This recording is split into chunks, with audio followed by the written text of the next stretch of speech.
for CCS beyond the early 2020s, which of course is what the Committee on Climate Change says we need as well? Yes. That's a quick answer. Yeah. Yes. That's very, and to the other. And to the other general people. Look, I mean, we're already here in this. We've had onshore oil actually and gas production happen, you know, it's been happening for years anyway, so that's not necessarily something new. And actually, you know, there is quite a lot of evidence out there from different sources. The National, anyway, the Geology Association, people like this.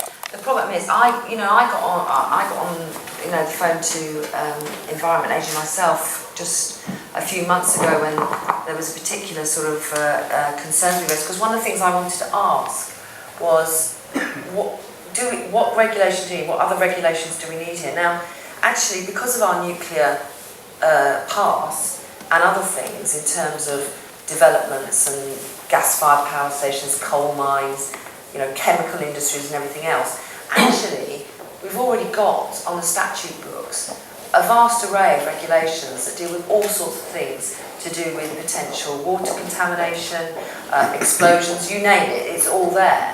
And what I was told by the Environment Agency was actually, you know, we feel in that sense, you know, the standards we've got already actually far better than quite a lot of other countries elsewhere, they actually are applicable to this particular area. I think part of the problem has been is that it's all very well the Environment Agency saying that, but why would the public know that? Because that hasn't been talked about enough. Because those existing, if you like, regulations haven't been put together in a way to say this is how they apply to fracking for shale gas. And that's been part of the problem. So the problem is we've got an infrastructure bill that has been in the Lords just before the summer recess, and it's coming back this autumn.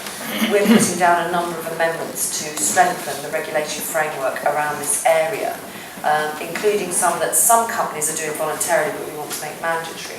But it's really, the essence of what you're saying is right, but I don't think we can just say, right, have a moratorium, stop. Because, to be honest, the exploration that's going on at the moment may materialise in something or nothing.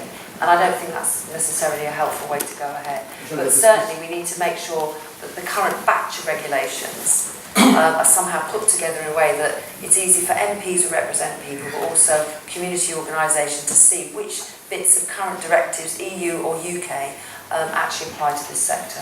It's kind of disjointed now, with different organisations involved and local authorities with limited budgets having to enforce. So I guess there's applications going ahead right now, so you think we should put hold on those ones specifically, because the situation isn't really sorted, is it? Well, all the applications, part of the applications are, you know, obviously about, a lot of them are about exploration, and as I say, you know, we could spend 3 hours on this, but you know, I think part of what is another issue here, and to be honest, it's for local authorities, it's the same with any type of major development.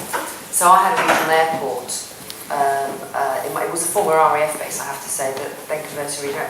Had to go through a whole big process. One of the biggest problems for local authorities, whether it's housing or whether it's industrial development, you know, is the capacity of the planning officers. And I'm a big fan of planning, by the way.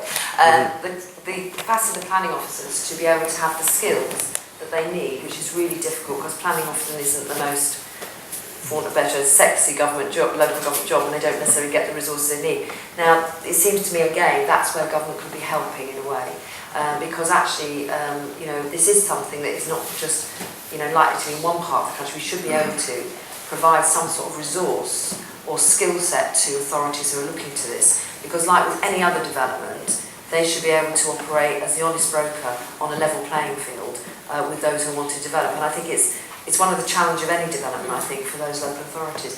Outside of that, the Environment Agency are the ones who are the custodians of those regulations that are to protect our environment from developments that, as I say, could affect water, could cause explosions or pollute our communities.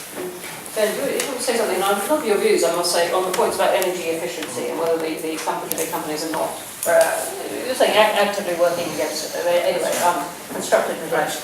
Just to take that final point, I agree absolutely with what Caroline said. I do think putting the emphasis on the planning department is absolutely critical here, because actually they represent the which level?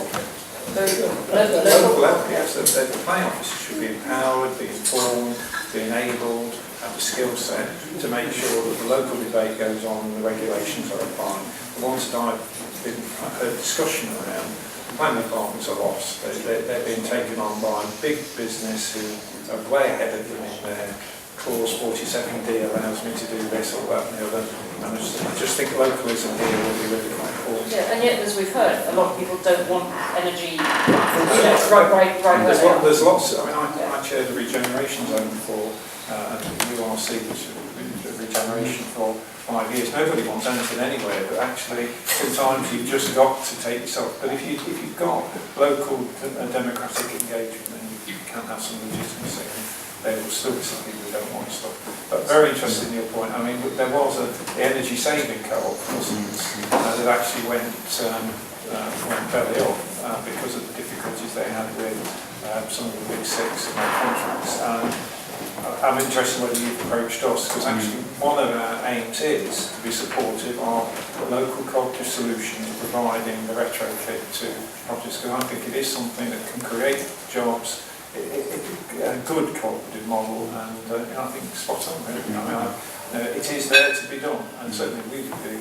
So I'm not doing this as an advert for Co-op Energy, but actually it fits completely with my brief to extend the cooperative model, and it's something that can be done, and I'm quite happy to talk with you.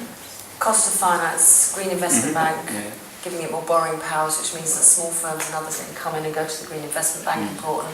On the eco, look, we're still going to, we're going to have to live with the government's eco because they've extended it because they had a terrible decision last year to 2017 in a very diluted version.